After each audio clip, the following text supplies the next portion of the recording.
দক্ষিণ এশিয়ায় নতুন করে সশস্ত্র সংঘাতের ঝুঁকি দেখছে যুক্তরাষ্ট্রভিত্তিক think tank Council on Foreign Relations CFR. সংস্থাটির একটি সাম্প্রতিক প্রতিবেদনে বলা হয়েছে, সন্ত্রাসী তৎপরতা বৃদ্ধি পেলে ২০২৬ সালে ভারত ও পাকিস্তানের মধ্যে আবারও যুদ্ধের আশঙ্কা তৈরি হতে পারে।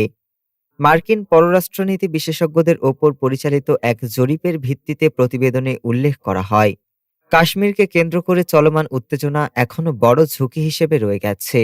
এতে স্মরণ করিয়ে দেওয়া হয়, চলতি বছরের মে মাসে কাশ্মীরের পেহেলগাম হামলার পর ভারত ও পাকিস্তানের মধ্যে ৩ দিনের সামরিক সংঘর্ষ হয়।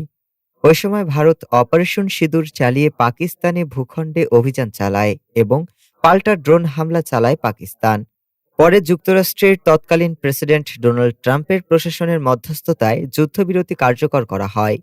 প্রতিবেদনে আরও বলা হয়, পাকিস্তান আফগানিস্তান সীমান্তেও উত্তেজনা বাড়ছে। সীমান্ত পেরিয়ে জঙ্গি হামলা বৃদ্ধি পেলে ২০২৬ সালে আফগানিস্তান ও পাকিস্তানের মধ্যেও সীমিত সংঘাতের আশঙ্কা রয়েছে। ডেস্ক রিপোর্ট, আজ বার্তা।